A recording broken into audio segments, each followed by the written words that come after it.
नमस्कार, मैं हूं आपके साथ वर्षा शर्मा और रुक करेंगे उत्तराखंड की खबरों की ओर। मुख्यमंत्री पुष्कर सिंह धामी की अध्यक्षता में बुधवार को आयोजित उत्तराखंड कैबिनेट बैठक में कुल 6 अहम मामलों पर मुहर लगी है। इन प्रस्तावों में कृषि, खनन, पर्यावरण, स्वास्थ्य, शिक्षा और महिला और बाल विकास से जुड़े अहम निर्णय लिए गए।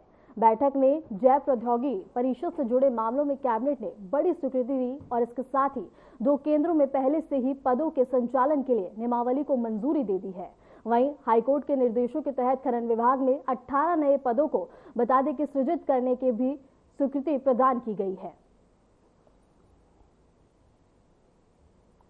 देहरादून से एक खबर है, जहां बता दें कि सीएम धामी की अध्यक्षता में कैबिनेट बैठक का आयोजन किया गया, जहां कैबिनेट बैठक में 6 प्रस्तावों पर मुहर लगी है। इसके साथ ही बता दें कि मंजूरी मिली है। खनन विभाग में 18 पद सृजित और इसके साथ ही कृषि से जुड़े फैसले लिए गए। महिला बाल विकास विभाग के प्रस्ताव को स्वीकृति मिली है। इसके साथ ही देहरादून से एक खबर है, जहां बता दें कि स्वास्थ्य, शिक्षा, कृषि से जुड़े बड़े मामले और इसके साथ ही प्रस्तावों को मंजूरी दी गई है। और इसके साथ ही बता दें कि सीएम धामी की अध्यक्षता में कैबिनेट बैठक का आयोजन किया गया, जहां बता दें कि प्रस्तावों पर मुहर लगी है।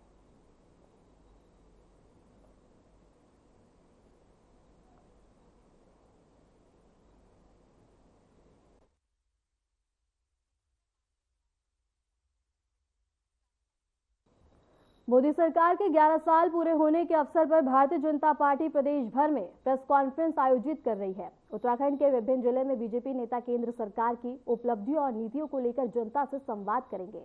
ऋषिकेश, हरिद्वार और काशीपुर, रुद्रपुर और पिथौरागढ़ में वरिष्ठ नेता संवाद करेंगे। देहरादून से एक खबर है, जहां बता दें कि मोदी सरकार के 11 साल पूरे होने पर इसके साथ ही बीजेपी कार्यक्रम आयोजित कर रही है। और इसके साथ ही बता दें कि मोदी सरकार के 11 साल पूरे, जिसको लेकर बता दें कि कार्यक्रम का आयोजन किया जा रहा है और इसके साथ ही तमाम तैयारियां की गई हैं। और बीजेपी आयोजित करेगी प्रेस कॉन्फ्रेंस और सरकार की उपलब्धियों पर संवाद किया जाएगा, जहां बखान किया जाएगा, उल्लेख किया जाएगा। देहरादून से एक खबर है, जहां मोदी सरकार के 11 साल पूरे, जिसको लेकर बता दें कि प्रेस कॉन्फ्रेंस का आयोजन किया जाएगा। बीजेपी आयोजित करेगी प्रेस कॉन्फ्रेंस और इसके साथ ही प्रदेश भर में बीजेपी संवाद अभियान और इसके साथ ही बता दें कि प्रेस कॉन्फ्रेंस में संवाद किया जाएगा और इसके साथ ही उपलब्धियों का उल्लेख किया जाएगा।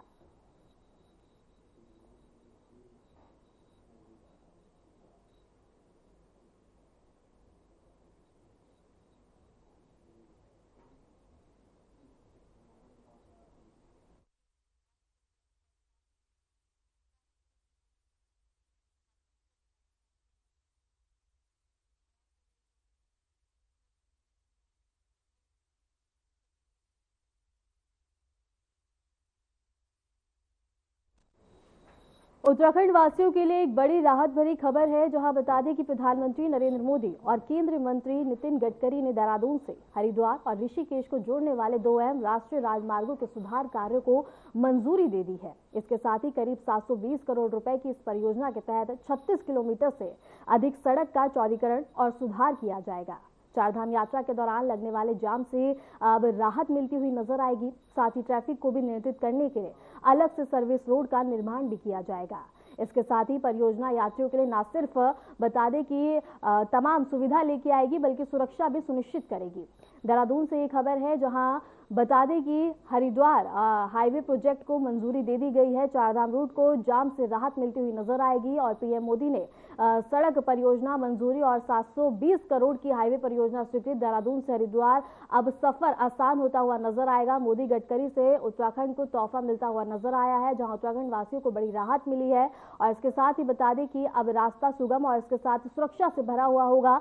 और इसके साथ ही बता दें कि अब सफर आसान होता हुआ नजर आएगा, जाम से निजात मिलेगी। इसके साथ ही देहरादून से एक खबर है, जहां 720 करोड़ की हाईवे परियोजना को मंजूरी मिल चुकी है। और इसके साथ ही बता दें कि जाम की स्थिति से निजात मिलता हुआ नजर आएगा और मोदी गडकरी से उत्तराखंड को तोहफा मिलता हुआ नजर आया है, जहां उत्तराखंड वासियों को सौगात मिलती हुई नजर आई है।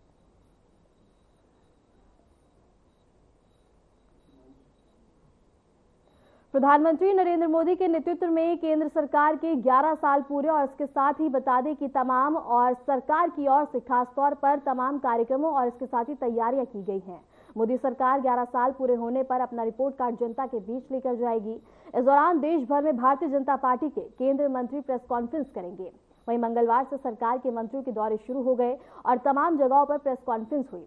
वहीं इस विषय पर बात करते हुए बीजेपी प्रवक्ता हनी पाठक ने कहा कि एक गर्व का विषय है कि हमारी केंद्र सरकार के 11 साल पूरे हो गए हैं और ये 11 साल हमारी सरकार बेमिसाल के रूप में मनाएगी। संगठनात्मक तौर पर उत्तराखंड के सभी मंत्री और विधायकों को इसकी जिम्मेदारी दे दी गई है।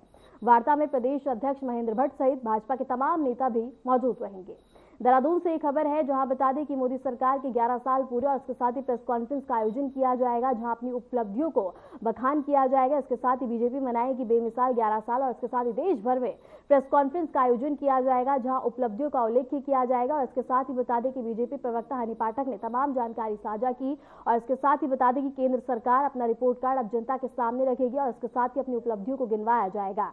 देहरादून से एक खबर है, जहां उत्तराखंड में बता दें कि प्रेस वार्ता और इसके साथ ही देश भर में प्रेस वार्ता का आयोजन किया जाएगा, जहां 11 साल पूरे होने को लेकर बेमिसाल 11 साल को लेकर अपना उल्लेख और जनता के सामने अपना रिपोर्ट कार्ड पेश किया जाएगा, जहां अपनी उपलब्धियों को गिनवाया जाएगा।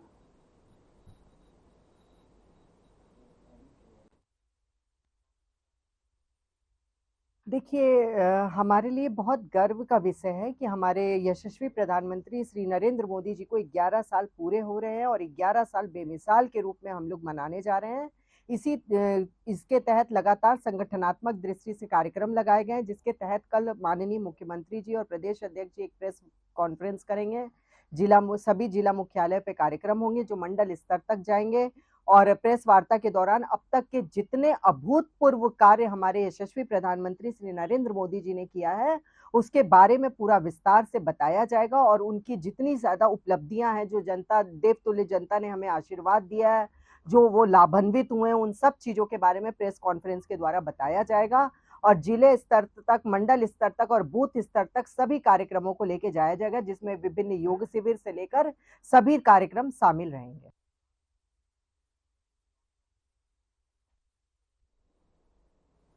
उत्तराखंड में निकाय चुनाव को लेकर तैयारियां तेज हो गई हैं। पंचायती राज विभाग ने चुनावी आरक्षण की समय सीमा तय कर दी है। 13 जून को आरक्षण का प्रकाशन किया जाएगा, जिसके बाद 14 और 15 जून को बता दें कि आपत्तियां दर्ज की जाएंगी और इसके साथ ही बता दें कि 16 और 17 जून को जिले स्तर पर आपत्तियों का निस्तारण किया जाएगा और 18 जून को अंतिम सूची प्रकाशित की जाएगी। 19 जून को यह सूची राज्य निर्वाचन आयोग और सरकार को भेजी जाएगी। निकाय चुनाव को लेकर तैयारियां तेजी से चल रही हैं। 13 जून को आरक्षण का प्रकाशन और इसके साथ ही 18 को अंतिम सूची जारी होगी। 19 जून को बता दें कि सौंपी जाएगी। इसके साथ ही पंचायत आरक्षण पर आपत्तियां आमंत्रित और इसके साथ ही दर्ज की जाएंगी और इसके साथ ही बता दें कि निकाय चुनाव को लेकर तैयारियां जोरों से चलती हुई नजर आ रही हैं। जहां निकाय चुनाव को लेकर तैयारियां की जा रही हैं, तमाम तैयारियां की जा रही हैं। इसके साथ ही 18 जून को अंतिम सूची जारी होगी और इसके साथ ही बता दें कि आपत्तियां दर्ज की जाएंगी। 19 जून को आयोग को भेजी जाएगी सूची और इसके साथ ही बता दें कि निकाय चुनाव को लेकर तमाम तैयारियां की जा रही हैं। जोरों शोरों से तैयारियां चलती हुई नजर आ रही हैं।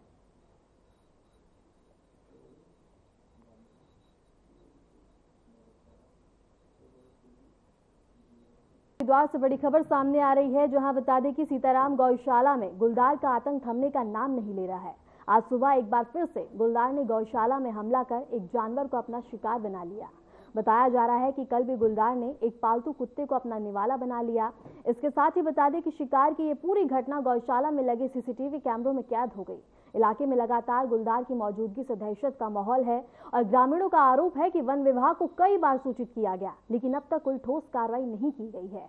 इसके साथ ही फिलहाल क्षेत्रवासी दहशत के साए में जीने को मजबूर हैं और लगातार गुलदार का आतंक बनता हुआ नजर आ रहा है। हरिद्वार से ये खबर है, जहां बता दें कि गुलदार का आतंक थमने का नाम नहीं ले रहा है। आए दिन बता दें कि गुलदार अपना निवाला बनाते हुए नजर आ रहे हैं। सीताराम गौशाला पर गुलदार का हमला देखने को मिला और इसके साथ ही कल भी बता दें कि गुलदार ने एक कुत्ते को अपना निवाला बनाया था और आज एक बार फिर से गुलदार ने बता दें कि हमला किया है, जिसके बाद बता दें कि लोग डर के साए में रहने को मजबूर हैं और इसके साथ ही बता दें कि लोगों में दहशत का माहौल देखने को मिल रहा है। लोग बाहर निकलने से डर रहे हैं।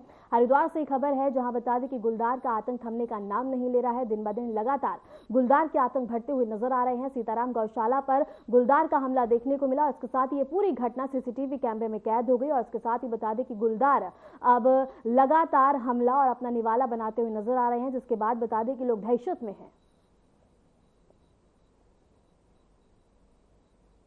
हरिद्वार के मंगलौर से एक दिल दहला देने वाली वीडियो सामने आई है, जहां बता दें कि लीची चोरी के शक में कुछ युवकों ने तालिबानी सजा दी है। पेड़ से बांधकर युवक की बेरहमी से पिटाई कर दी गई और लात घूंसे और बता दें कि बौछार करते हुए लोग कैमरे में कैद हुए हैं। इसके साथ ही इस घटना का वीडियो सोशल मीडिया पे तेजी से वायरल हो रहा है। बताया जा रहा है कि घटना के बाद दोनों पक्षों में जमकर विवाद हुआ, जिसमें एक युवक गंभीर रूप से घायल हो गया। मौके पर पहुंची मंगलौर पुलिस ने दोनों पक्षों की तहरीर पर केस दर्ज करना और इसके साथ ही पूरे मामले में जांच शुरू कर दी है। फिलहाल वीडियो वायरल होने के बाद पुलिस की कार्रवाई पर भी अब सवाल उठ रहे हैं। हरिद्वार से खबर है, जहां लीची चोरी पर तालिबानी सजा दी गई, युवक को पेड़ से बांधकर उसकी बेरहमी से पिटाई की गई। और इसके साथ ही बता दें कि यह घटना अब तेजी से सोशल मीडिया पे वायरल होती हुई नजर आ रही है। और इसके साथ ही बता दें कि सूचना मिलते ही पुलिस भी हरकत में आई, लेकिन पुलिस की कार्रवाई पे भी अब सवाल उठते हुए नजर आ रहे हैं। हरिद्वार से खबर है, जहां बता दें कि लीची चोरी करने को लेकर तालिबानी सजा दी गई, युवक को पेड़ से बांधकर उसकी बेरहमी से पिटाई की गई। और इसके साथ ही बता दें कि ये पूरी घटना कैद हुई, जिसके बाद ये पूरी घटना अब सोशल मीडिया पे तेजी से वायरल होती हुई नजर आ रही है। जनपद देहरादून से एक बड़ी खबर सामने आ रही है, जहां बता दें कि रिलायंस पेट्रोल पंप के समीप एक दुर्घटनाग्रस्त हो गया। हादसे की सूचना मिलते ही एसडीआरएफ की टीम रेस्क्यू के लिए मौके पर पहुंची और ट्रक में कुल 4 लोग सवार थे, जिनमें से 3 को पुलिस पहले ही अस्पताल पहुंचा चुकी थी, लेकिन एक युवक ट्रक के अंदर फंसा हुआ था। एसडीआरएफ ने तत्काल ट्रक को काटकर घायल युवक को बाहर निकाला और उसको अस्पताल में भर्ती करवाया। फिलहाल युवक की हालत गंभीर बताई जा रही है। हादसे के कारणों की जांच अब की जा रही है। देहरादून से ये खबर है, जहां बता दें कि बड़ा सड़क हादसा देखने को मिला और इसके साथ ही सूचना मिलते ही मौके पर पहुंची एसडीआरएफ की टीम ने रेस्क्यू कर लोगों की जान बचाई। और इसके साथ ही बता दें कि घायल को अस्पताल में पहुंचाया, जहां उसका इलाज जारी है, लेकिन युवक की हालत गंभीर बताई जा रही है।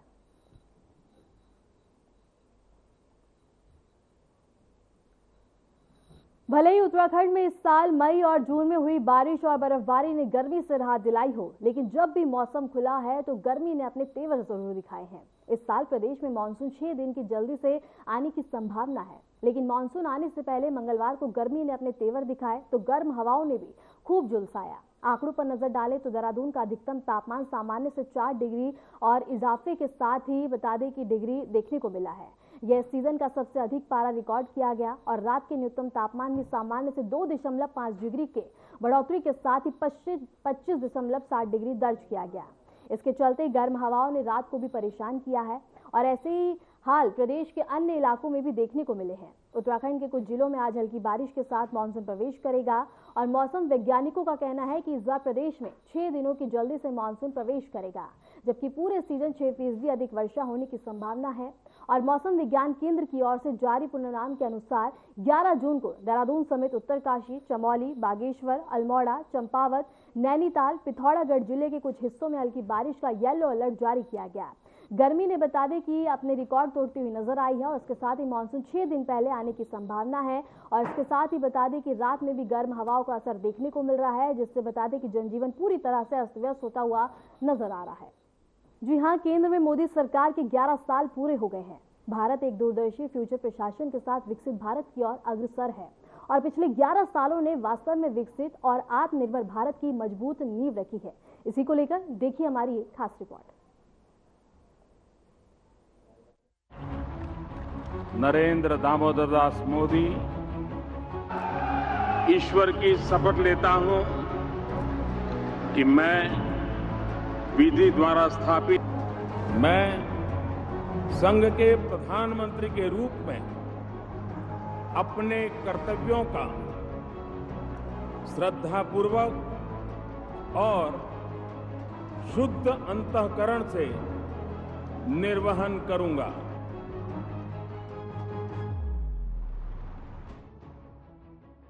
मोदी सरकार 11 साल बेमिसाल, बोले नड्डा, हमारा फोकस गरीब कल्याण, विकसित और आत्मनिर्भर भारत पर बात।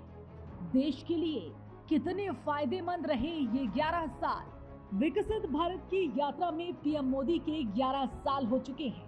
नया भारत, सशक्त भारत के संकल्प के साथ मोदी सरकार के ये 11 साल। कैसे 26 मई 2014 को नरेंद्र मोदी की पहली बार देश के प्रधानमंत्री के रूप में शपथ का ये ऐतिहासिक दिन भारत की प्रगति, सुशासन और जन कल्याण के दृष्टिकोण से नीति निर्णायक तारीख बन गया। कैसे 11 वर्षों के सफर में भारत ने आत्मनिर्भरता, डिजिटल क्रांति और विश्व स्तरीय इंफ्रास्ट्रक्चर के क्षेत्र में अकल्पनीय आयाम स्थापित किए, सुनिए। पिछले दशक में हमने समाज के सभी वर्गों की चिंता की है, फिर चाहे वो हमारे शेड्यूल कास्ट भाई हैं, फिर चाहे वो हमारे ओबीसी भाई हैं, फिर चाहे वो हमारे ट्राइबल भाई हैं, सबकी हमने चिंता की है। उनके लिए हर एक के लिए अलग अलग नीतियां, अलग अलग कार्यक्रम, स्कॉलरशिप्स इस तरीके से देने का काम भारत सरकार ने किया है। अब यहाँ पर मैं स्कीम्स गिनाना शुरू करूंगा तो एक घड़ी लग जाएगी, लेकिन all schemes dedicated to SC, ST और हमारे ओबीसी भाई, इनके लिए चिंता की गई। उसी तरीके से महिलाओं के लिए विशेष करके ध्यान दे करके विमेन लेड गवर्नमेंट, विमेन को आगे रख करके बढ़ाने का काम करना, यह काम भी हमारी सरकार ने बखूबी किया है। ये यात्रा केवल विकास की ही नहीं, बल्कि एक नए भारत के पुनर्निर्माण की है। ऐसा भारत जो आत्मविश्वासी है, सक्षम है और हर भारतीय के सपने को साकार करने की दिशा में निरंतर अग्रसर है। चेनाब की चर्चा मैं जरूर करना चाहूंगा कि नरसिम्हा राव जी के टाइम पर शिलान्यास रखा गया था। देखिए गवर्नमेंट के एक्शन को, नरसिम्हा राव जी के टाइम पर